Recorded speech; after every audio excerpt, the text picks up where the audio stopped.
Welcome back to Grammar Grade 7. This is Unit 8, Lesson 48, and our unit is all about verbals, special forms of verbs that quietly take on other jobs.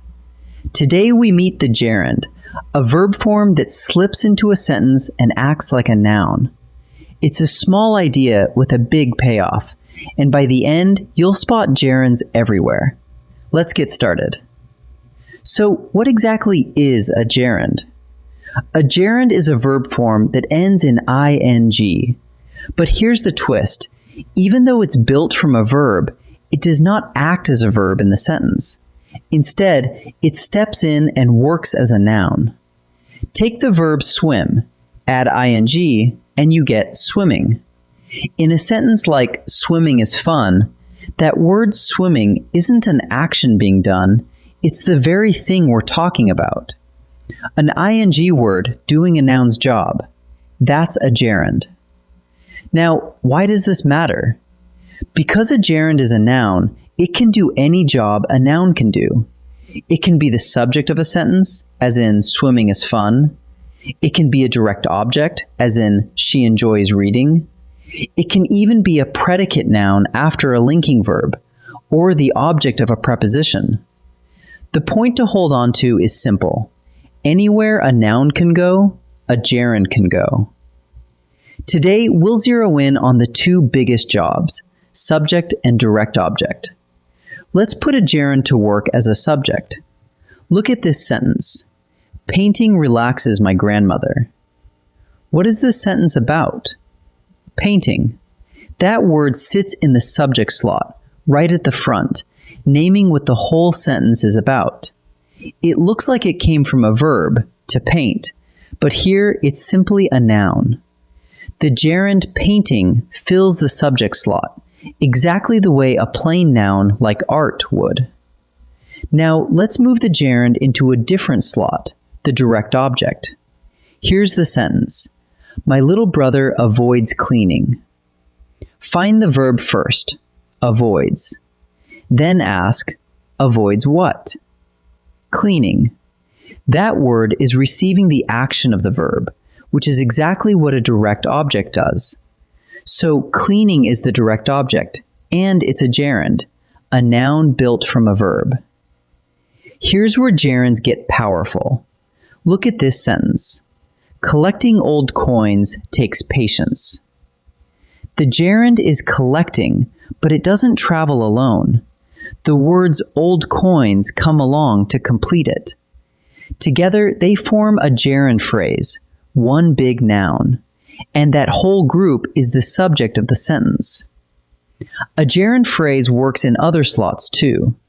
In he finished washing the dishes, the phrase washing the dishes is the direct object, the thing he finished. A gerund plus its helpers, always acting as one single noun. Now, here's the idea that trips people up, so let's clear it up for good. Gerunds are not the only ing words. Present participles end in ing too. So how do you tell them apart? By the job. Watch the same word, reading, do 3 different jobs. In reading is fun, reading is a noun, the subject, so it's a gerund. In the reading lamp, reading is describing the lamp, acting as an adjective, so it's a participle. And in she is reading, reading is part of the verb, telling what she's doing, so again, it's a participle. If it's doing a noun's job, it's a gerund. Otherwise, it's a participle. Here's a quick test to prove an ing word is a gerund. Start with this sentence. Baking bread fills the house with warmth. Since a gerund is a noun, you should be able to swap it out for the little word it. Replace baking bread with it. It fills the house with warmth. Does the sentence still make sense? It does. That proves baking bread is working as a noun, so it's a gerund phrase. If you can't swap in it, you're probably looking at a participle instead. Let's boil the whole lesson into a quick check. First, find the word that ends in ing. Second, Ask what job it's doing. Is it acting as a noun? Third, try the test. Can you swap in the word it? If yes, it's a gerund. But if the ing word is describing a noun or working as part of the verb, then it's a participle, not a gerund. Noun job, gerund. Any other job, participle. Let's practice a few together. Time to practice. In this first set, I'll show you an ing word inside a sentence. Decide whether it's being used as a gerund, that is, as a noun. Pause the video and choose before I reveal the answer. Jogging every morning keeps Dad healthy. Is jogging a gerund here? Ask what it's doing. Jogging is the subject of the sentence. It names what keeps Dad healthy, so it's working as a noun. That makes it a gerund. So the answer is gerund. The barking dog woke the whole street. Is barking a gerund? Look at what it's doing. Barking sits right in front of dog and describes it. Which dog? The barking one. That's an adjective's job. So barking is a participle here, not a gerund. So the answer is not a gerund. My cousin loves painting. Is painting a gerund? Find the verb. Loves. Loves what?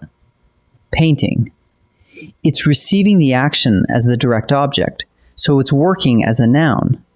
That makes painting a gerund. So the answer is gerund. In this second set, each sentence has a gerund. Your job is to decide what noun job it's doing. Is it the subject or the direct object? Pause and decide before I answer. Recycling protects the environment. What job is the gerund recycling doing? It sits right at the front and names what the sentence is about. What protects the environment? That's the subject, so the answer is subject. The twins enjoy hiking. What job is the gerund hiking doing? The subject is the twins, and the verb is enjoy. Enjoy what? Hiking. It's receiving the action, so hiking is the direct object. So the answer is direct object. Winning the contest surprised everyone. What job is the gerund phrase doing here? Winning the contest is the whole group at the front, and it names what surprised everyone. That makes the gerund phrase the subject, so the answer is subject. Let's gather up what we learned. A gerund is a verb form ending in ing that is used as a noun, so it can fill any noun slot, a subject, like swimming is fun, or a direct object, like she enjoys reading. A gerund phrase is a gerund plus the words that complete it, all working together as a single noun. And here's the big idea to remember.